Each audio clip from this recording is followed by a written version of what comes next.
산란기를 앞두고 알이 꽉 찬 꽃게. 온몸 가득 달큰한 맛을 품고 있는 꽃게는 맛도 맛있지만 원기 회복에도 좋아 봄철 가족 보양식으로 사랑받고 있는데요. 제철을 맞아 통통하게 살이 오른 꽃게를 찾아 떠나봅니다.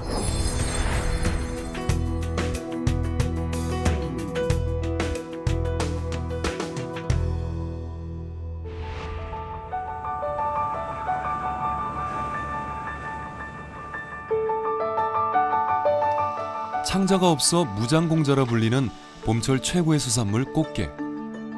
자산어부에선 꽃게를 화해라 표현하고 있는데요. 크기가 농개와 같고 등이 높으며 바구니 같다. 왼쪽 집게발은 유달리 크고 붉으며 오른쪽 집게발은 아주 작고 검다. 이를 집화라고 하는데 이는 그 발이 붉기 때문이다. 정약전도 자산어부에서 집게발에 대해 자세히 묘사했을 정도로 대단한 힘을 자랑하는 꽃게. 다른 게보다 집게발의 크기가 크고 살도 많은 사람들의 사랑을 한몸에 받고 있는데요. 뛰어난 맛은 물론이고 칼슘과 철분이 풍부한 꽃게는 소화까지 잘 돼서 체하는 법이 없다는 말이 전해질 정도로 건강식품으로 인정받고 있습니다. 지방이 적고 그에 반해서 단백질이 풍부하며 또 여러 이제 게의 껍질이랄지 하는 성분의 타우린이랄지 또 그 외에 흰살생선에 많은 그러한 그 우수한 단백질이 있기 때문에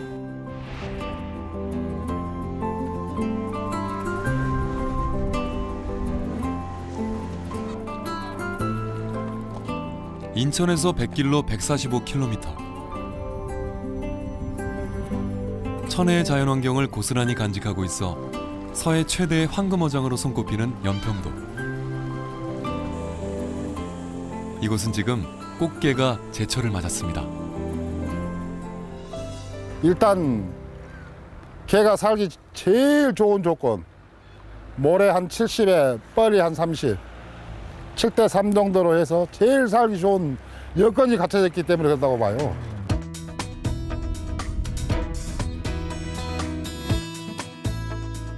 예년보다 조금은 늦게 시작된 연평도 꽃게잡이. 봄철 꽃게 어장은 소연평도 남쪽 바다의 오각형 모양으로 형성이 되는데요.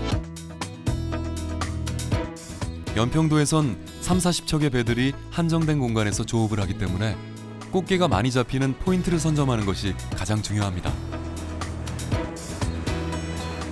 그래서 연평도 꽃게잡이 배들은 조업이 시작되면 뿔뿔이 흩어져 다른 배들이 발견하지 못하는 황금어장을 찾아 나섭니다. 우리 연평도 꽃게는 지금 저 일반 해역 특혜 나오는 배들이 그런 아주 규모가 엄청나게 크다고 그런 배들이 쫙 서가지고 조업을 하고 있고 우리는 소규모라고 그래서 저쪽 그 백년도 쪽에서 오는 꽃게를 주로 이제 잡고 그러는데.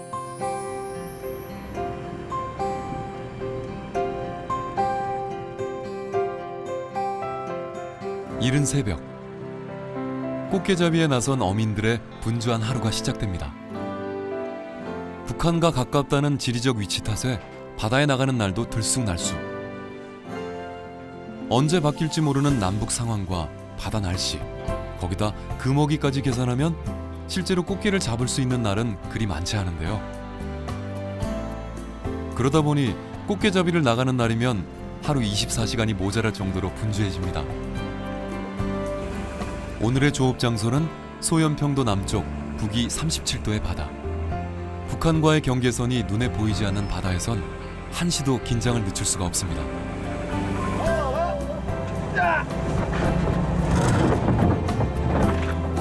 닷자망을 이용해 꽃게를 잡는 연평도에선 닻을 내리는 것으로 조업의 시작을 알립니다. 먼저 닻을 내리고 각자의 조업 구역을 선포하는 거죠. 이렇게 투망을 하고요. 그물을 또 어망에다 붙이고 오구에다 어망을 붙이고 그리고 이제 한 3-4일 정도 꽃게 걸리게 놔둔 다음에 그리고 이제 3-4일 후에 와서 그물을 걷어내는 거죠.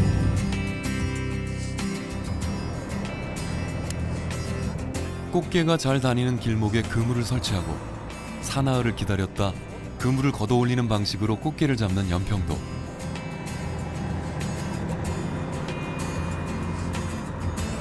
본격적인 꽃게잡이를 위해 4일 전에 그물을 설치해 놓은 곳으로 향해 보는데요.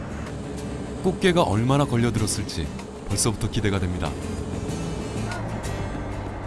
조업 장소에 도착하고 그물을 끌어올려 보는데요. 그물엔 살이 통통하게 오른 꽃게가 매달려 있습니다. 이상기온 현상으로 바닷물의 온도도 내려갔고 조업도 조금은 늦게 시작해 양이 적긴 한데요. 하지만 그 대신 살과 알 그리고 장까지 꽉 들어차 있어 가격은 꽤 괜찮다고 하네요. 게딱지에 알을 가득 품고 있는 연평도 꽃게가 어민들에겐 든든한 효자입니다. 하지만 올해는 바람이 심한 탓인지 꽃게잡이도 만만치가 않습니다. 거친 바닷바람 때문에 그물이 엉키는 사고까지 생겨나고 있는데요. 조업 날짜와 어획량도 줄고 거기다 그물까지 버리게 돼 어민들에겐 이중고인 셈이죠.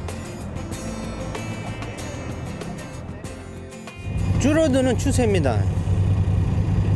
중국 어선들도 많이 들어와 있고, 그리고 뭐 수온 관계 또 어획량이 계속 고갈되는 상황이죠. 조금씩 줄고 있어요.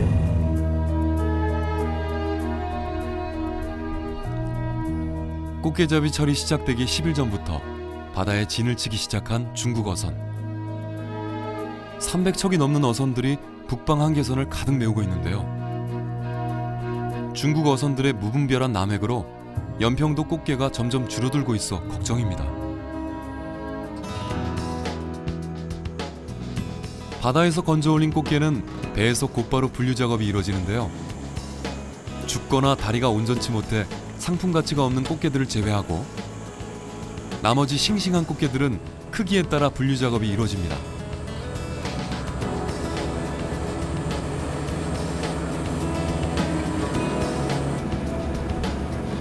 늦은 오후, 조업이 끝난 꽃게 어선들이 하나둘 모여들기 시작하는데요. 배에서 분류가 끝난 꽃게들은 이렇게 인천과 연평도를 오가는 운반선을 이용해 육지로 옮겨집니다.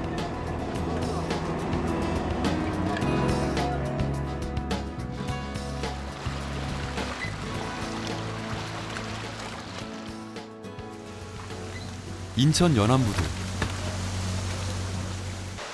새벽이면 이곳은 꽃게 운반선들로 불야성을 이룹니다.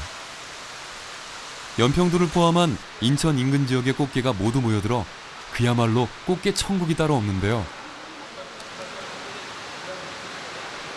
전국에서 소비되는 꽃게의 절반 이상이 이곳 옹진수협에서 거래되고 있습니다. 오늘 경매 가격은 키로당 2만 원에서 2만 2,500원, 2만 3천 원까지 나왔습니다. 작년에 비해서 가격이 좀 높습니까? 작년에 비해서 단가가 좀 약 한 15% 하락했다고 봐야죠. 싱싱한 활꽃게가 모여드는 수협 위판장.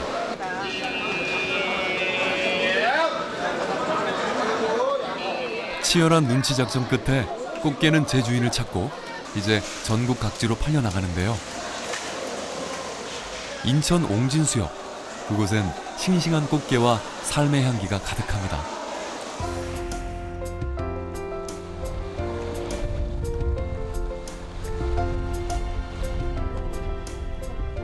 또 다른 꽃게 주산지인 전남 진도. 물 맑은 바다와 깨끗한 갯벌에서 자란 진도 꽃게는 조선시대엔 진상품으로 올라갔을 정도로 그 맛이 좋기로 유명한데요. 진도는 남해와 서해가 만나는 분기점입니다. 또 수심이 깊고 물이 맑고 산소 공급이 많습니다. 또 울동물 때문에 그렇거든요. 저는 산소 용량이 많기 때문에 건강한 꽃게, 알이 꽉 찬 꽃게를 잡기 때문에 그렇습니다.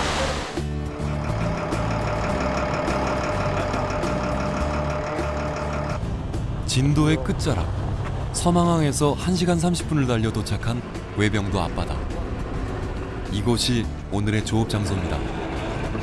닷자망을 이용하는 연평도와는 달리 이곳에선 통발로 꽃게를 잡는데요. 한 부표당 미끼를 넣은 통발 200여 개를 매달아 바다에 던져넣습니다. 여기에서 지금 현재 그 꽃게 먹이 짝꿍인데 주로 꽃게 먹이를 지금 꽁치하고 이 먹이 이게 어떤 걸로 먹이를 쓰는데요? 지금 꽁치하고 이제 멸치를 한 마리. 이제 본격적으로 4, 5일 전에 바다에 던져둔 통발을 끌어올려 보는데요. 통발 안엔 살과 알이 꽉 찬 싱싱한 꽃게가 가득합니다.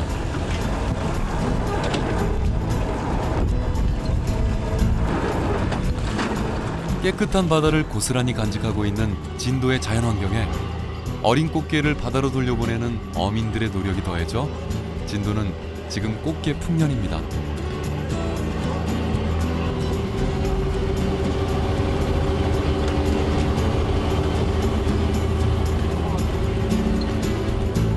이른 새벽부터 이어진 고된 바닷일 중간에 잠깐의 휴식이 찾아왔습니다.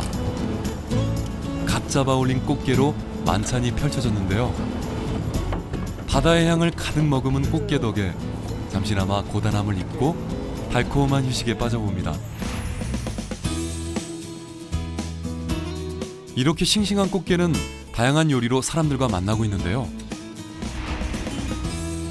달큰한 살의 부드러움을 맛볼 수 있는 꽃게찜부터 얼큰하고 시원한 국물과 게가 품고 있는 진한 맛을 함께 즐길 수 있는 꽃게탕, 그리고 꽃게살 무침까지 무궁무진한 변신을 꾀하고 있습니다. 하지만 한 가지 단점이 있다면 제철이 너무 짧다는 거겠죠?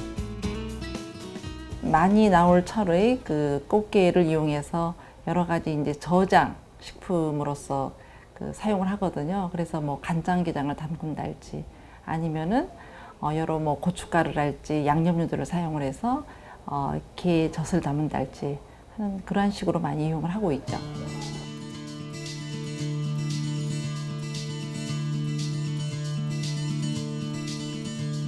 마땅한 저장 수단이 없던 예부터 싱싱한 꽃게를 오래 먹을 수 있는 방법으로 애용되던 간장게장. 조선시대의 백과사전인 규합총서에도 게장 담그는 법이 자세히 기록돼 있을 정도인데요. 간장게장에서 가장 중요한 건 싱싱한 꽃게와 간장 양념입니다. 여러 채소들로 맛을 낸 간장 양념엔 반드시 들어가야 할 재료가 있는데요. 그것은 바로 생강입니다. 생강은 꽃게의 비린내를 없애주고 살균 작용을 도와주는데요. 꽃게와 생강은 맛뿐만 아니라 영양학적 궁합도 잘 맞는 음식인 거죠. 이렇게 음식 궁합을 제대로 맞춰 담고 잘 숙성시킨 간장게장은 밥도둑이 따로 없습니다. 여러 가지 맛을 내는 그러한 유리 아미노산들이 존재하기 때문에 우리가 영양적으로도 좋으면서 맛을 내는 그러한 그 우수한 식품으로 들고 있습니다.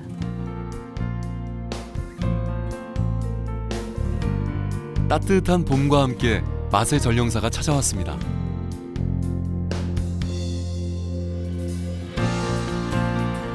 어민들에게 한방 웃음을 전해주고 도시 사람들에겐 건강한 기운을 전해주는 최고의 맛선생, 꽃게입니다.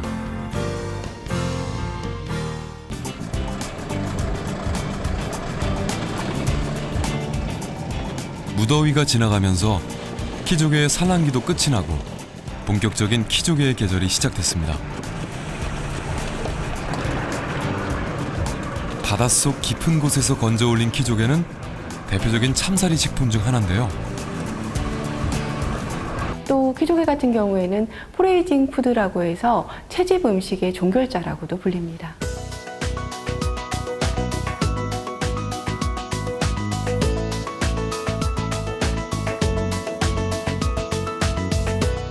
부드러우면서도 쫄깃하고 향긋하면서도 달큰한 바다의 향기를 온몸 가득 품고 있는 키조개.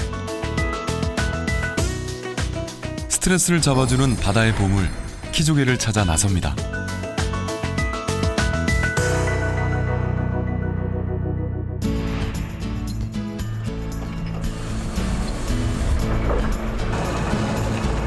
농가에서 곡식을 흔들어 돌이나 쭉정이를 골라내는 도구인 키를 닮았다에 이름 붙여진 키조개는 무침, 구이 등 다양한 요리로 사랑받고 있는데요. 최근엔 키조개와 쇠고기, 버섯을 함께 즐기는 키조개 삼합이 유명세를 타면서 국민들의 건강식으로 각광받고 있습니다. 칼로리가 낮고 단백질과 필수 아미노산이 풍부한 대표적인 다이어트 식품입니다. 특히 키조개에는 타우린이라는 성분이 있는데요. 이 성분은 혈중 콜레스테롤치를 떨어뜨립니다. 그래서 고지혈증이 있는 분들도 마음 편하게 드실 수 있는 식품입니다. 또한 철분이 풍부한데 그래서 당연히 빈혈의 개선에 상당히 도움을 줄 수 있습니다.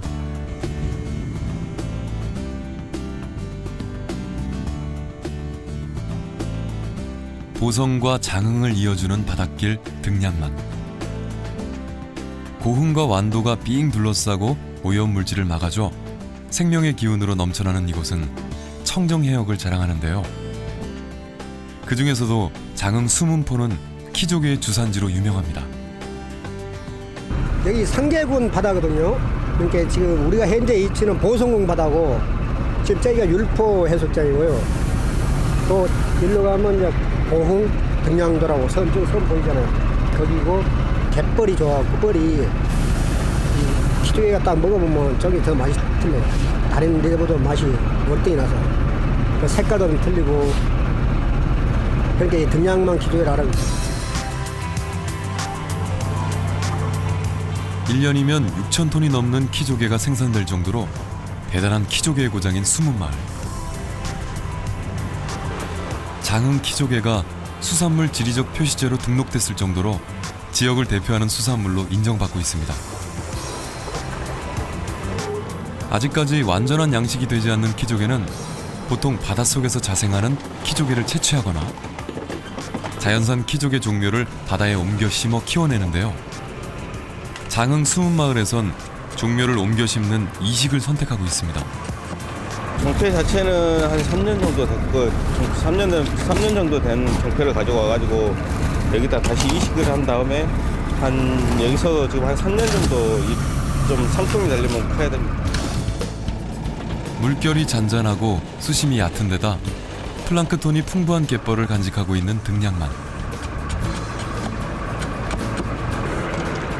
이곳에서 자란 키조개는 다른 지역보다 성장 속도도 빠르고 맛도 좋아 최고의 몸값을 자랑하는데요. 하지만 최근 장흥 키조개의 명성을 위협하는 골칫거리가 등장했습니다. 바로 따개비라 불리는 쩍인데요. 껍질에 기생하는 쩍 때문에 키조개가 죽기도 하고 살아있다고 해도 상품 가치가 떨어져 피해가 이만저만이 아닙니다.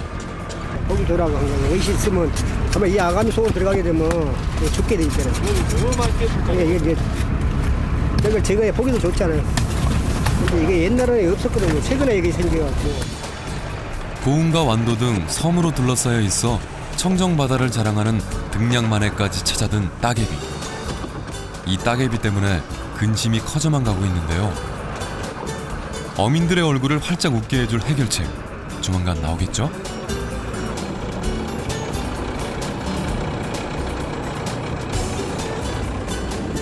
키조개는 일반 어패류와는 달리 양식하는 방법도 꽤나 까다로운데요. 종패를 바다에 이식할 때도 잠수부가 일일이 들어가 뻘 깊은 곳에 종패를 묻어줘야 합니다. 채취 역시 마찬가지인데요. 잠수부가 수심 7, 8m 깊이의 바다로 들어가 손으로 직접 캐내야만 하는 거죠. 물속에서 한 2시간 하고요. 2망을 이제 캐거든요. 그러면 이제 한 2시간 동안 그 물속에서 안 올라오고 2시간 동안 2망을 캐고 올라옵니다. 이제 캄캄한데 시야도 안 나오는데 뭐 그럼 차리고 이제 저수고 돌아다니라고 엄청 힘들죠. 이제 막대 꽂고 다니는구나. 시간도 많이 걸리고. 전문 잠수부가 없인 이식도 채취도 불가능한 게 키조개인 겁니다. 주섬주섬 장비를 챙겨 들고 바다로 나설 준비를 하고 드디어 2시간 동안의 물속 사투가 시작됩니다. 잠수부가 물속으로 사라지고 나면 배 위에선 키조개의 몸단장이 시작됩니다. 바다에서 건져 올려 깨끗하게 몸단장까지 마친 키조개는 조금이라도 더 싱싱한 상태를 유지한 채 소비자들과 만나기 위해 바로바로 무트로 옮겨지는 거죠. 어느새 2시간이 훌쩍 지나고 물 밖으로 모습을 드러내는 잠수부. 힘든 기색이 역력합니다. 예, 그러죠. 물속에서 막 사정시 파니까 빨리빨리 파니까 숨이 가퍼요. 식물성 플랑크톤과 미생물이 풍부한 오염되지 않은 갯벌의 영양분을 먹고 자라는 키조개. 특히나 유난히 기름진 등량만의 갯벌을 먹고 자란 키조개는 맛은 물론 크기도 커 인기 만점인데요. 장흥에서 생산되는 키조개의 절반가량이 일본으로 건너간다고 하니 그 맛은 굳이 설명 안 해도 알겠죠? 하지만 바다가 조금씩 변하면서 키조개 생산도 예전 같진 않습니다. 초창기 때는 엄청난 성적이 좋고 1년 반이면 다 채취했어요. 이제 그때는 그 종폐 구입 올 때 이제 큰 놈을 해서 했는데 뻘자리가 아무래도 더 좋았거든요. 오염이 안 되고. 그러니까 지금은 어찌 성장이 그렇게 늦어버려요. 지금 우리가 채취하고 있는 것이 한 4년 이상 걸렸어요. 그러니까 아마 옛날하고 지금 많이 차이가 난다고 생각해요.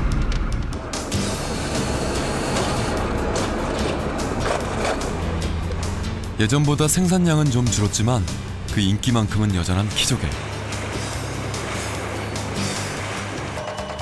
정약전은 자산어보에서 키홍합이라는 이름으로 모양이 키와 같고 맛이 달고 산뜻하다며 키조개를 설명하고 있습니다.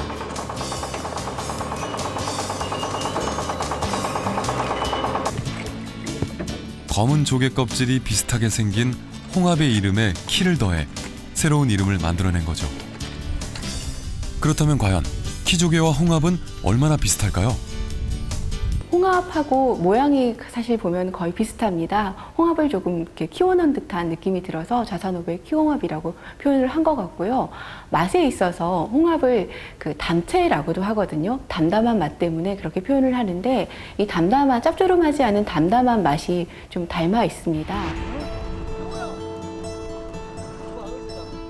크기에서부터 엄청난 차이를 보이는 키조개와 홍합. 실제로 홍합은 홍합과의 연체동물로 암초에 붙어 사는 반면 키조개는 키조개과로 깊은 바닷속 진흙에 파묻혀 사는데요. 검은 껍질 안에 붉은 속살을 품고 있는 홍합과 뽀얀 속살을 자랑하는 키조개, 많이 다르죠?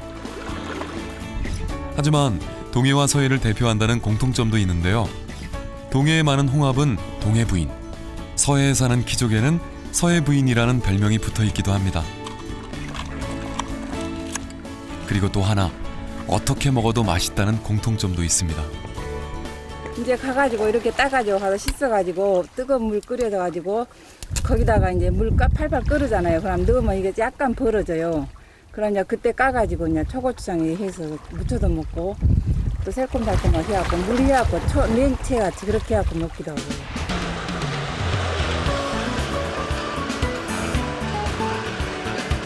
독특한 외모 덕에 부르는 이름도 다양한 키조개. 남도에선 개두라고도 하고 부산에선 체이조개, 충청도에선 치조개라고도 부른다네요. 청정해역에서 건져낸 키조개는 보통 소비자들이 쉽게 먹을 수 있게 기본 손질을 한 다음 판매합니다.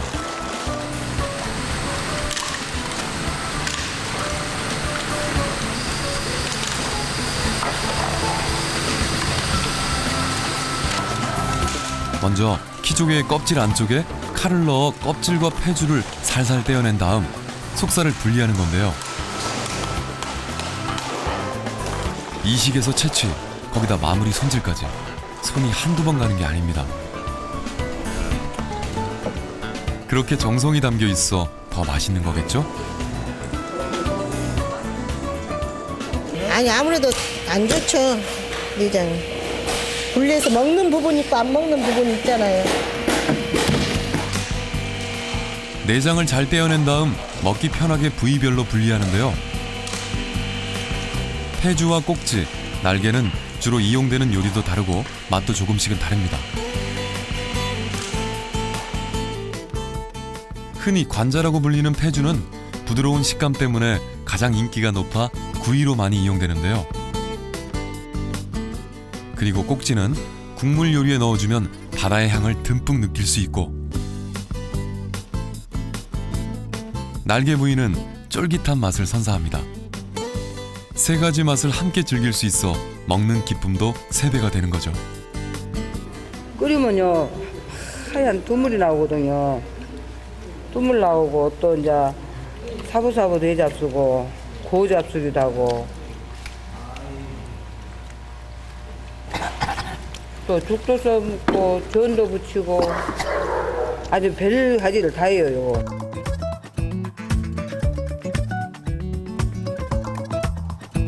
각종 무기질과 비타민은 물론이고 아연이나 칼슘, 철과 같은 미네랄 성분을 듬뿍 품고 있어 예부터 강장식품으로 애용되어 온 키조개. 그 오랜 역사만큼이나 다양한 요리법을 자랑하는 게 바로 키조개인데요. 특별히 양념을 하지 않아도 고소하면서도 담백한 키조개는 채소와 함께 먹으면 영양이 배가 됩니다. 키조개가 그 키를 닮았다 해서 쪽정이를 걸러내는 키를 닮았다고 해서 키조개라고도 하는데요. 그 영양에 있어서 다른 것들은 다 풍부한데 비타민 A가 조금 부족합니다. 그렇기 때문에 채소라든지 여러 가지 다른 야채들과 함께 곁들여서 드시면은 더 도움이 될 것 같습니다. 선선한 바람과 함께 입안 가득 바다의 향기를 전해주는 키조개의 계절이 찾아왔습니다. 뽀얀 속살 가득 온갖 영양을 품고 있어 바다의 불로초라 불리는 키조개. 조개의 왕, 키조개의 매력에 흠뻑 빠져보는 건 어떨까요?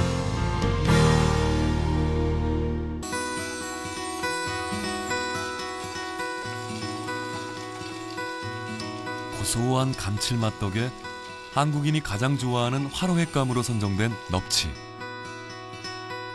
뛰어난 맛은 물론이고 영양까지 풍부해 많은 사람들의 사랑을 한몸에 받고 있습니다.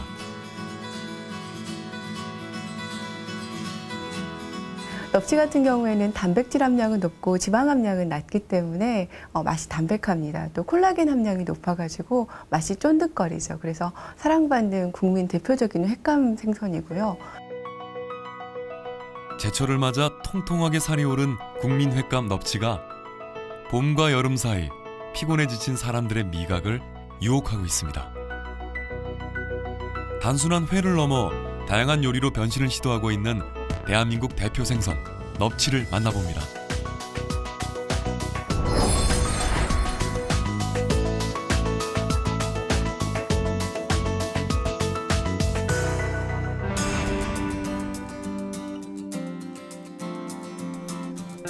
넙치라는 이름 대신 광어라는 이름으로 더 익숙한 넙치. 자선어보에도 몸은 납작하고 넓으며 눈은 왼쪽에 치우쳐 있다. 입은 가로로 찢어져 있고 꽁무니는 입 아래에 있다라고 넙치의 생김새를 자세히 설명하고 있습니다. 눈이 한쪽으로 몰려있는 넙치는 도다리와 자주 혼동되는데요. 두 생선을 구분하는 방법은 의외로 간단합니다. 눈이 왼쪽에 있으면 넙치고 오른쪽에 있으면 도다리죠.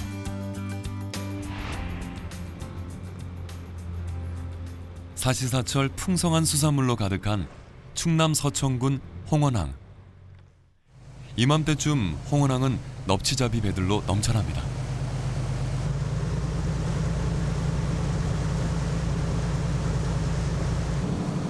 이른 새벽 넙치잡이에 나섰는데요. 예년보다 수온이 낮아 조금 늦게 시작되긴 했지만 살이 통통하게 오른 자연산 넙치가 사람들의 입맛을 유혹하고 있습니다. 이 5월달부터 5월 한 달 정도 잡히는 강어라 이 시기에는 진짜 먹으면 맛있습니다. 이 강어는 육질이 질기고 맛있어요. 육질이 좋아요. 이게. 왜 그런 겁니까? 이 바다 땅이 해죽벌이라 이걸 강어가 살기 서식하기가 좋은 거예요. 한 마을에서 넙치잡이에 나선 배만 30여 척이 될 정도로 전국 최고의 넙치 주산지인 서천군.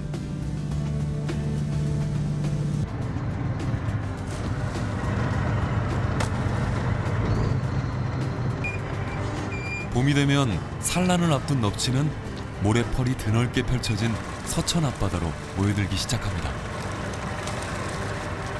이곳에선 강망이라 불리는 그물을 설치해 넙치를 잡는데요. 서천은 넙치의 고장으로도 유명하지만 강망을 이용하는 몇 안 되는 지역이기도 합니다.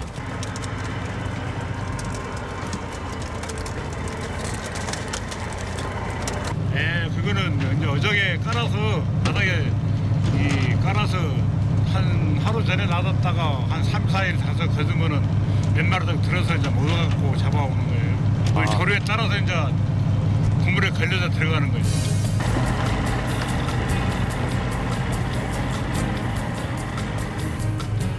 한가운데 중심 그물이 있고 물고기를 유도하는 그물과 포획하는 그물 2개가 늘어져 있는 삼각망으로 넙치를 잡는 서천. 전국 최고의 자연산 넙치 집산지답게 힘 좋은 넙치들이 줄줄이 올라오는데요.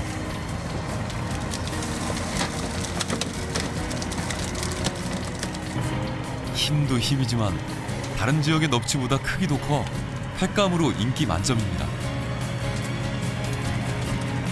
요즘 서천 앞바다에서는 하루 평균 5톤의 넙치가 올라올 정도로 최고의 호황을 누리고 있습니다.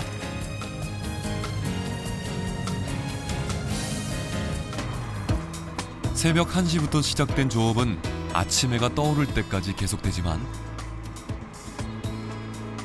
끊임없이 올라오는 싱싱한 넙치 덕에 피곤도 금세 잊혀집니다.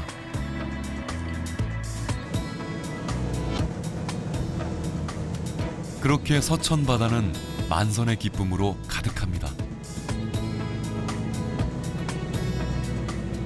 자연산 광어의 60% 이상이 생산되는 서천군. 하지만 5월과 6월 2달 동안에 엄청난 양의 넙치가 나오다 보니 적당한 판매처를 찾기 어려워 고민도 많았는데요. 그래서 서천 사람들은 넙치 생산철이 되면 축제를 열어 전국의 식객들을 끌어모으고 있습니다.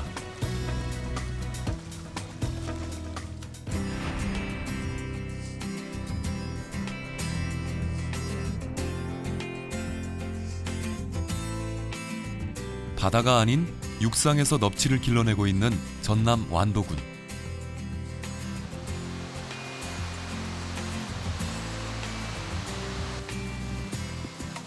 오염되지 않은 청정해역을 간직한 이곳은 전국 넙치의 30% 정도가 생산되는 넙치 주산지 중 한 곳입니다. 지리적인 여건이 제일 문제가 크겠죠. 청정해역이다 보고 또 그 대신에 이 섬들이 질비하다 보니까 그만큼의 입지 조건이 더 많다고 보면 가능할 겁니다. 성장 속도가 빠른 넙치는 1년이면 판매가 가능할 정도로 성장해 양식 어종으로 각광받고 있는데요. 어민들에게 고소득을 안겨주며 효자 노릇을 톡톡히 하고 있습니다.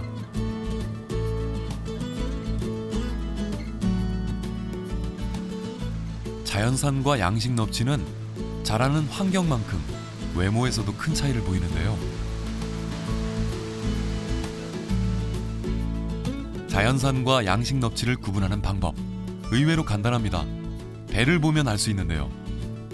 양식 넙치의 배에는 얼룩 반점이 있는 반면 자연산은 순백색을 띠고 있습니다.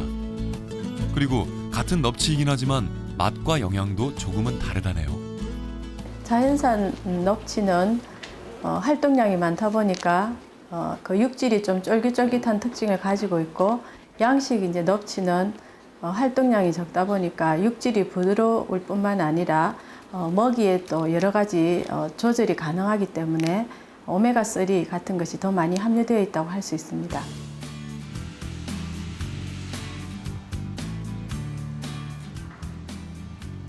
청어와 고등어, 잡어 등 신선한 생사료와 배합사료를 적당히 섞어 키워내는 넙치. 최근엔 건강한 넙치를 키워내기 위해 사료에 키틴 성분과 청국장을 첨가해 경쟁력을 높이고 있는데요.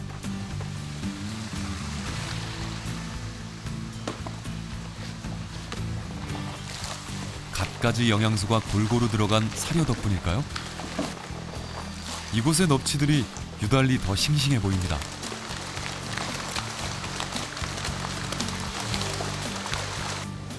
제가 봤을 때는 육질 같은 것도 좀 탄탄해지고, 그다음에 청국장 같은 경우는 사람도 마찬가지겠지만은 몸에 흡수력도 좋고 또 건강한 광어를 키우기 위해서 그런 걸 먹이고 있습니다.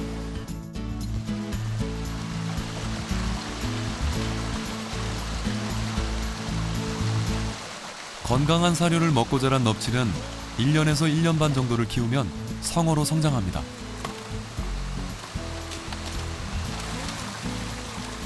그렇게 2kg 정도의 무게가 되면 이제 전국 방방곡곡에 있는 소비자들의 밥상 위에 오르게 되는데요. 하지만 소비자와 만나기 전 반드시 거쳐야 할 관문이 있습니다. 그것은 바로 안전성 검사. 완도 지역에서 생산된 모든 넙치는 이 안전성 검사를 거쳐야만 합니다. 출하 전 무작위로 샘플을 채취해 넙치의 건강도를 점검하는데요. 안전한 먹을거리에 대한 관심이 점점 높아지고 있는 요즘, 철저한 안전성 검사로 소비자의 신뢰를 얻고 있습니다.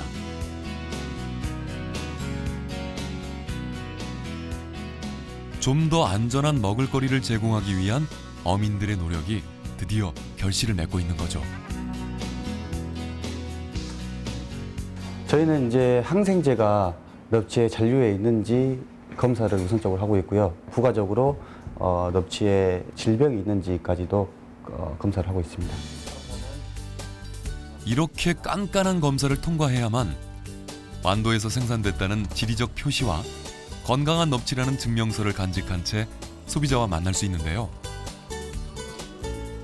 깨끗한 바다와 맥반석으로 이루어진 안반, 거기다 적당한 수온과 어민들의 노력까지. 넙치 양식의 최적의 조건을 간직한 완도. 하지만 양식장의 숫자가 크게 늘어나고 중국산 넙치가 수입되면서 건강한 넙치를 생산해도 판매할 곳이 없는 상황에까지 이르렀습니다.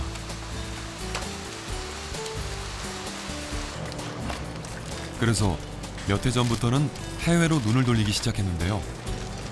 최근엔 해외 소비자들에게도 넙치의 싱싱함을 전해주기 위해 살아있는 넙치를 수출하는 방법을 개발했다고 합니다. 무수동면이라 하는 것은 그 생체 리듬을 이용을 해가지고 겨울 잠을 자듯이 동물들이 그 생체 리듬을 이용을 해서 일정 수온 이하에서는 넙치가 활동을 멈추게 됩니다. 그 활동을 멈추고 있는 상태를 이용을 해서 저희들이 포장을 해서 물 없이 미국으로 수출을 하는 그런 기술을 말을 하는 겁니다.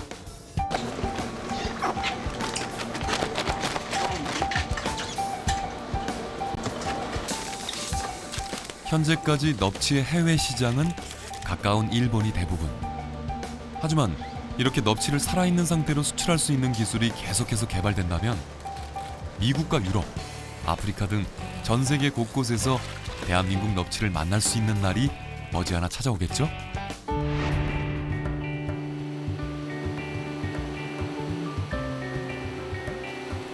부산 국립수산과학원. 이곳에서는 대형 컨테이너에 수조를 설치해 살아있는 넙치를 수출하기 위한 연구가 한창입니다. 고밀도로 수송하기보다는 그 생존율을 높이는데 목적을 두어 가지고 수송을 했기 때문에 현재 그 부가가치는 적었던 것으로 생각이 됩니다. 그래서 올해부터는 그 작년에 수송했던 수송 조건을 토대로 해서 좀 더 고밀도로 수송을 함으로써 경제적인 이익을 창출할 수 있는 목적을 가지고 2차적으로는 6월 초에 수송할 계획이며 이후 3차, 4차 계속 수송할 계획을 가지고 있습니다. 대형 컨테이너에 수조를 설치해 살아있는 넙치를 대량으로 수출하고 또 인공적으로 겨울잠에 빠져들게 해 물 없이 넙치를 수출하기도 하고 발상의 전환에서 시작된 새로운 기술이 대한민국 넙치 산업에 새로운 활력을 불어넣고 있습니다.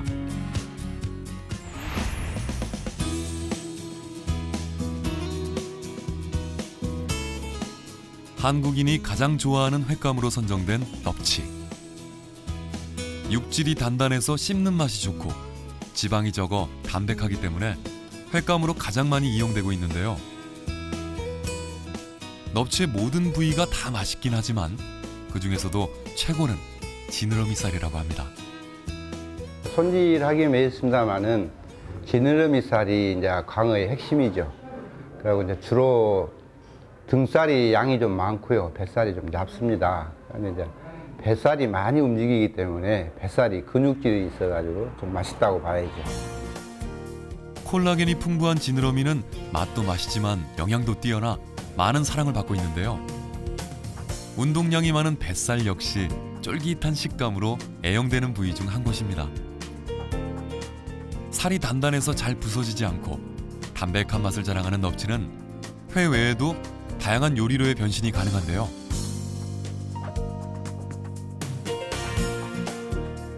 찜에 튀김, 초밥과 국 등 그 어떤 요리법과도 잘 어울리는 식재료가 바로 넙치인 셈이죠. 특히나 다른 생선보다 비린내가 적어 탕이나 국으로도 많이 활용되고 있는데요. 하지만 예부터 섬마을 사람들이 가장 즐겨 먹었던 요리는 바로 넙치 미역국입니다.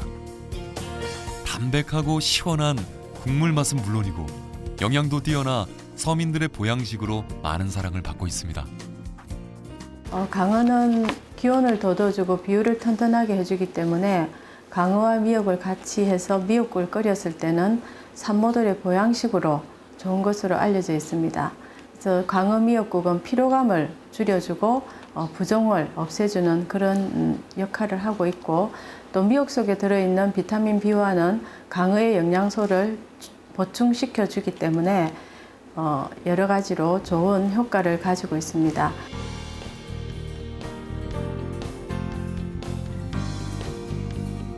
온몸 가득 싱싱함을 품고 있는 넙치가 제철을 맞았습니다. 뛰어난 맛과 풍부한 영양을 고루 간직한 넙치가 대한민국을 넘어 전 세계인의 입맛을 사로잡을 그날이 하루빨리 찾아오길 기대해 봅니다.